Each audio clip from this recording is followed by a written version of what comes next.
What Does It Mean to Be an American Project? By Charlie Spinelli, American Studies 1.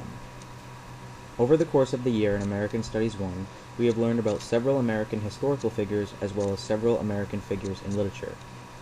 Several of these figures have clearly displayed the civic value of courage. From these, I chose 2 figures from American history and 2 figures from American literature, who I thought best fit the civic value of courage. I chose George Washington, Abraham Lincoln, Atticus Finch, and Antonia Shimerda. Courage is defined as the power or quality of dealing with or facing danger, fear, or difficulty. This is Ralph Waldo Emerson's description of courage. Whatever you do, you need courage. Whatever course you decide upon, there is always someone to tell you that you are wrong. There are always difficulties arising that tempt you to believe your critics are right. To map out a course of action and follow it to an end requires some of the same courage that a soldier needs. Peace has its victories, but it takes brave men and women to win them. End quote.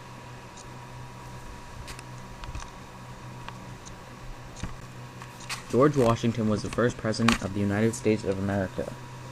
He was also the Commander-in-Chief of the Continental Army during the American Revolutionary War. He was one of the founding fathers of the United States and a very important figure in American history. On April 30th, 1789, George Washington, standing on the balcony of Federal Hall on Wall Street in New York, took his oath of office as the first President of the United States.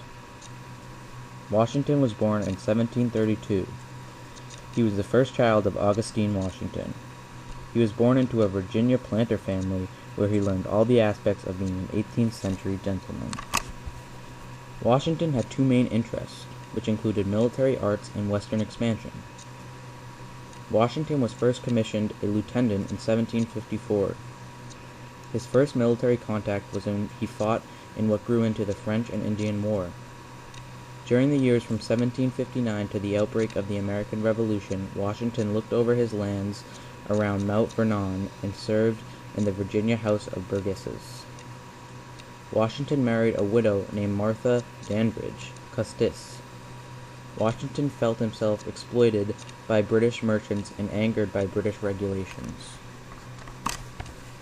In Philadelphia in May 1775, the Second Continental Congress was created. Washington was one of the Virginia delegates. During this time, he was elected Commander-in-Chief of the Continental Army. In Cambridge, Massachusetts, during July 1775, Washington took command of his badly trained troops and embarked upon a war that lasted 6 long years. Washington's best-known strategy against the British was to harass them. He reported this to Congress: "We should on all occasions avoid a general action, or put anything to the risk, unless compelled by a necessity, in which we ought never to be drawn." End quote. After a long fight that Washington refused to give up on, forced the surrender of Cornwallis at Yorktown in 1781 with the help of the French. Washington realized that the nation under its Articles of Confederation was not functioning the way it should be. This led to him becoming a large part in the steps leading to the Constitutional Convention at Philadelphia in 1787. After the new Constitution was ratified with the help of Washington, the Electoral College elected Washington as the first President of the United States of America. Washington lived for less than 3 years of his retirement at Mount Vernon before he died of a throat infection on December 14, 1799.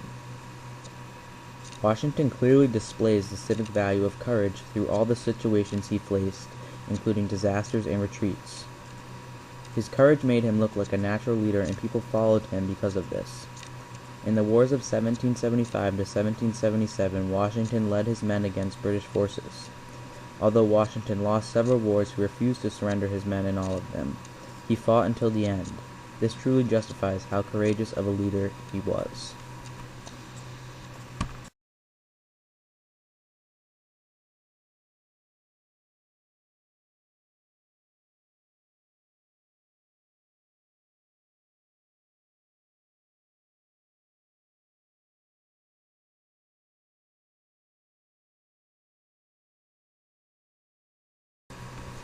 Abraham Lincoln was the 16th President of the United States. Lincoln led us through a major crisis the United States faced. The American Civil War. Lincoln led us through some of the United States' most remarkable improvements, including preserving the Union, abolishing slavery, and strengthening the economy. Abraham Lincoln was born February 12, 1809. He was the second child of Thomas Lincoln and Nancy Lincoln. He lived in a one-room log cabin on the Sinking Spring Farm in Harding County, Kentucky. Lincoln warned the South in his inaugural address when he stated, "In your hands, my dissatisfied fellow countrymen, and not in mine, is the momentous issue of the Civil War. The government will not assail you. You have no oath registered in heaven to destroy the government, while I shall have the most solemn one to preserve, protect, and defend it." End quote. Lincoln viewed secession as wrong and illegal. He was willing to use force to defend federal law and the Union. When Confederate forces attacked Fort Sumner and forced their surrender, Lincoln called for 75,000 volunteers. 4 more slave states rejoined the Confederacy, but 4 remained within the Union. This was what marked the start of the Civil War. Lincoln married Mary Todd and had 4 boys. Lincoln ran against Stephen A. Douglas for senator in 1858. He lost the election due to racism from the South. Although, in debating with Douglas, he gained a national reputation which led him to being the President of the United States in 1860. During his time in office, Lincoln built the Republican Party into a strong national organization. On January 1, 1863, he issued the Emancipation Proclamation, which stated that all those enslaved in Confederate territory to become forever free. Lincoln made sure that the United States realized that the Civil War had a much deeper problem that most Americans anticipated. He stated this unforgettable line in the Gettysburg Address, that we here highly resolve that these dead shall not have died in vain, but this nation, under God, shall have a new birth of freedom, and that government of the people, by the people, for the people, shall not perish from the earth. End quote. Lincoln won re-election in 1864. As the end of the war came near, Lincoln planned for peace and encouraged Southerners to stand down and rejoin the Union. This was a very generous action considering the damage Southerners caused the United States. On April 14, 1865, Lincoln was assassinated at Ford's Theater in Washington by John Wilkes Booth. Lincoln's courage is indescribable. Lincoln displays the civic value of courage because he fights against racism and the ignorance that surrounds him. Lincoln was willing to die for the country and was willing to do anything in order to preserve the Union, abolish slavery, and strengthen the economy. Lincoln fought to the end in every situation and was willing to forgive the South.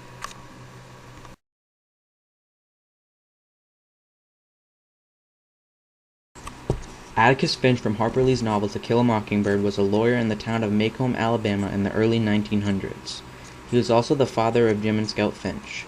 Atticus Finch clearly has different ideas compared to the other people within his town, who are against racial equality. Atticus Finch risked how people viewed him, his professional reputation, and even his safety to defend a black man falsely accused of raping a white woman.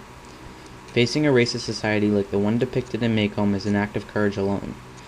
Atticus fights against the ignorance surrounding him and still manages to teach his children not to be racist or to act out in violence. Atticus shows his children that you can't truly understand a person unless you are that person. He explains this when he states, "You never really understand a person until you consider things from his point of view, until you climb into his skin and walk around in it." End quote. Atticus teaches his children about the ugly things in the world, but he refuses to keep them away from these things because he knows that one day in the near future they will have to face these bad things and nothing can stop that. Atticus teaches his children to show respect to others and shows them what true courage really is. Throughout the book, this is Atticus's main goal, to teach his own children to become good people. He doesn't want them to grow up with hatred against African Americans, even though most of his town shares this hatred towards them. Throughout the novel, we see that Atticus has to explain a lot of the racist things Scout and Jim hear around town. A lot of the town becomes angry at Atticus' entire family because he is fighting for an African American accused of raping a white woman mentioned earlier. The town resents his family and children for this and often refer to their father as nothing but a no-good nigger lover. End quote.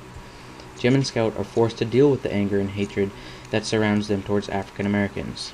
Atticus's children attend a trial and Atticus proves Tom Robinson, the African American accused of rape, innocent. The all-white jury still declares him guilty of rape and sentences him life to prison.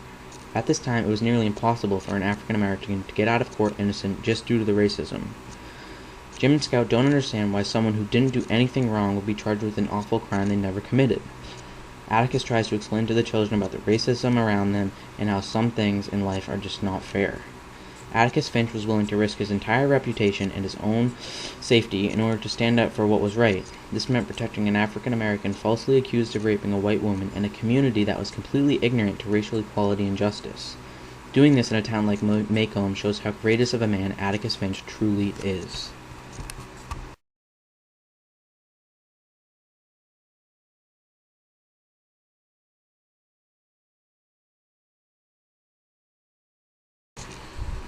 Antonia Shimerda is the focus of My Antonia by Willa Cather. Antonia moves to Nebraska, specifically Blackhawk, from Bohemia with her entire family.